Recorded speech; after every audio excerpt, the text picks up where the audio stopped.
Welcome to the Trades and Builders Business Program. My name is Miles Primrose from Business Side. I've been working with trades for the last 18 years, along with my team. And with me today is Lawrence Barlow from Credit Reboot.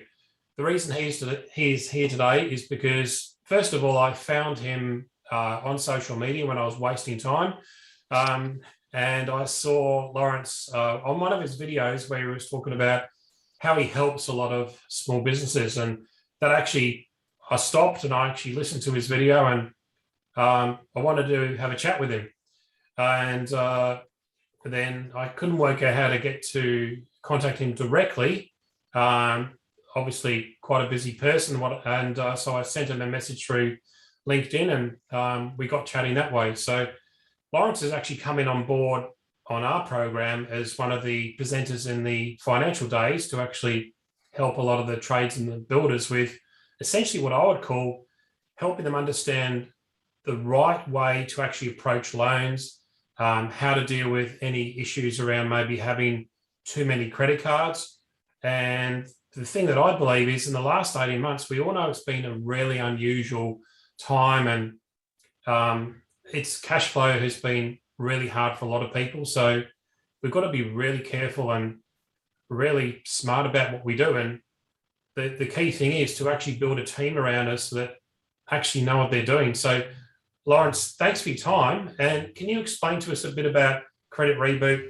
What's the core thing you do? And what would be a couple of examples on how you can help trades and builders, please? Yeah, sure. Well, thanks for having us, Miles. We have an interesting pedigree, and as the joke goes in the company is that we're all largely ex-debt collectors. So for our sins on the dark side, we learned an enormous amount about what happens on the debt collection side. The company that I owned collected from most of the major banks, telcos, and utilities around Australia. So all the majors, including most of the large finance companies like Citi and Amex and the larger telcos as well.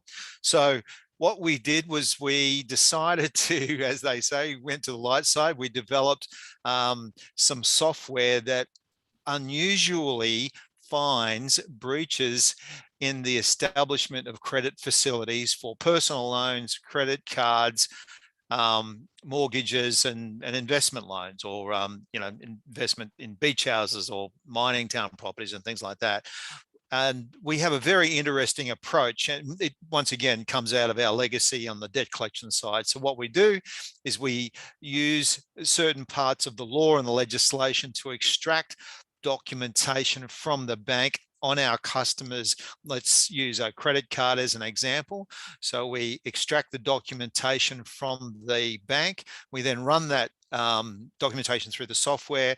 The software does hundreds of checks on how the loan was established, relying on the National Consumer Credit Protection Act, along with the credit code and some other legislation, and it identifies where the errors are.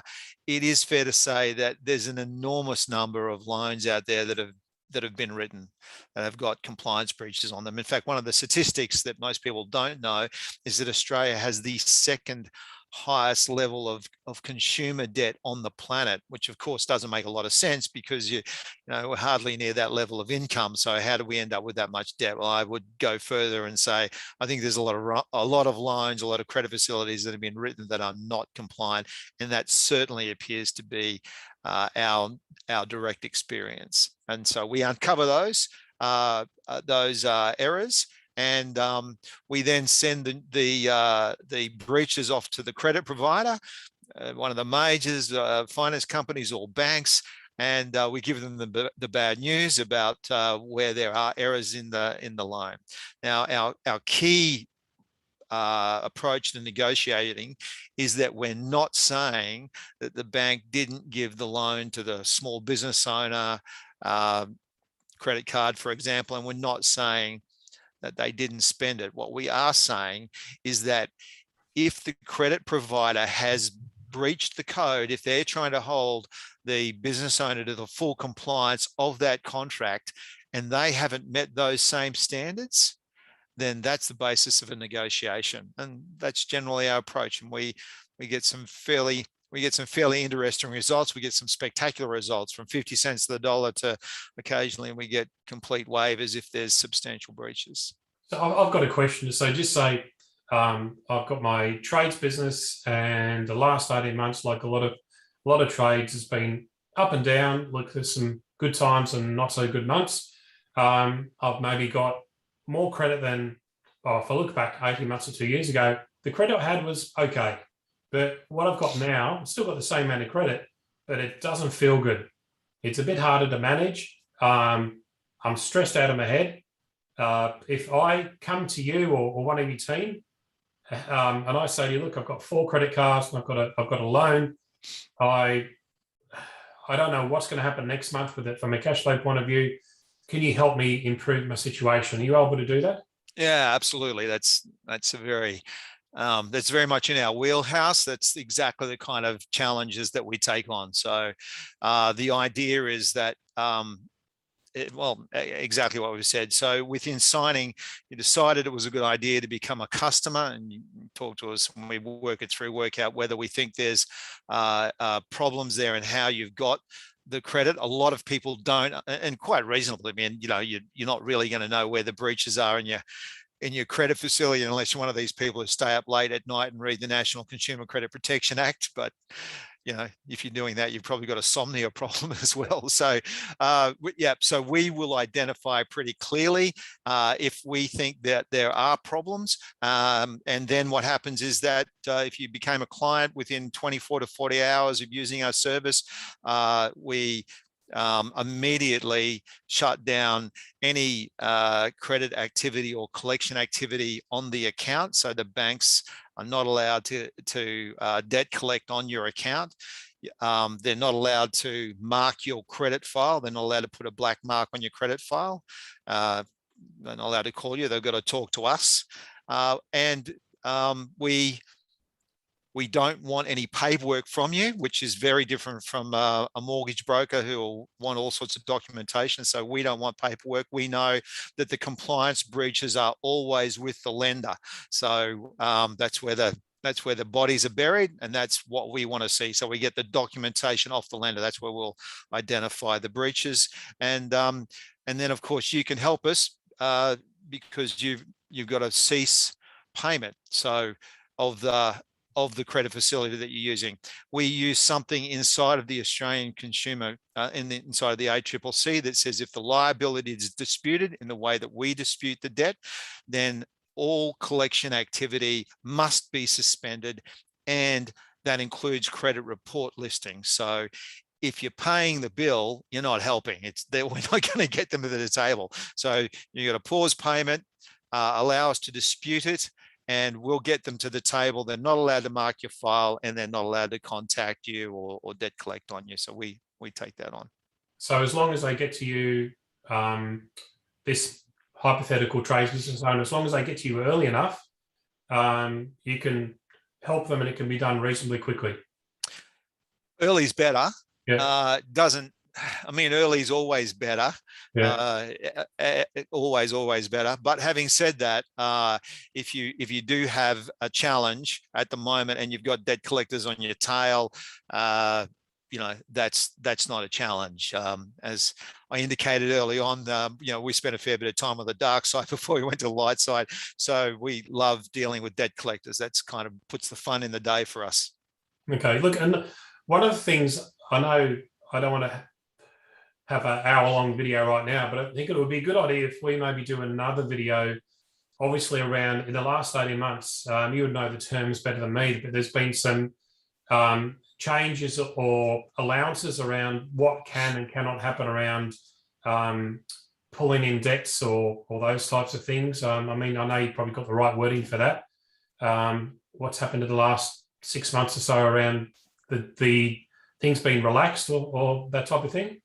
Yeah, absolutely. So the government, in their wisdom, put a moratorium on insolvencies and bankruptcies. So that was off the table.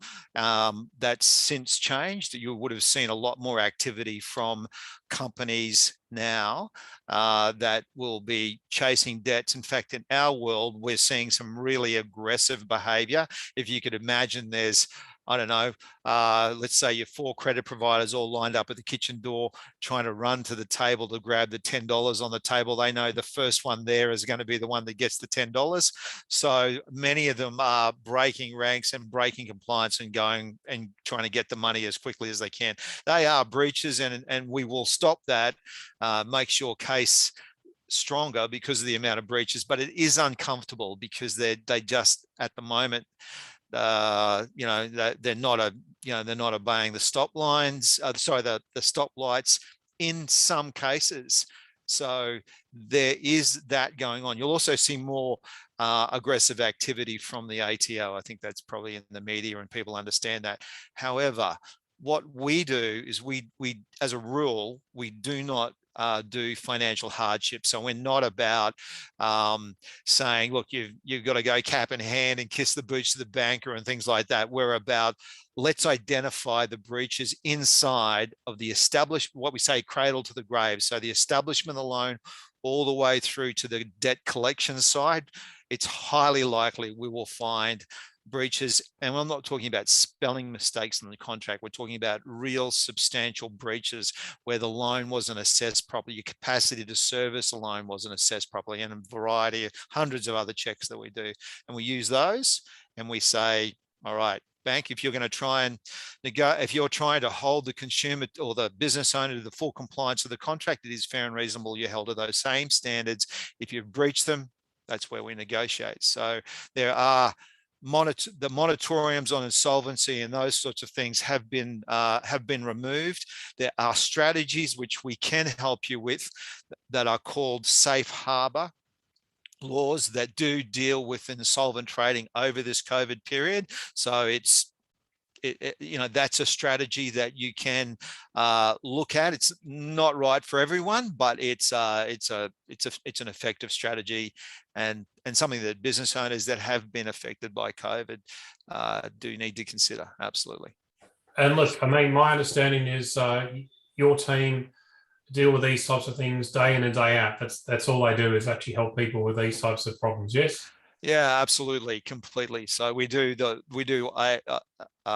credit cards, personal loans, mortgages on your home. If you've used your home to help use equity in your home to help run your business, if you're using your credit card to pay suppliers, and you've been a very common breach is what they call unsolicited credit increases, and this has happened to most of our customers, is where they've got 2 or 3 credit cards from the same company, or they've been given a $5,000 credit card, and then they'll get a phone call from a telemarketer who will go, congratulations, you've now been awarded an extra $20,000 on your card, and if you take it today, we'll give you a free bottle of wine.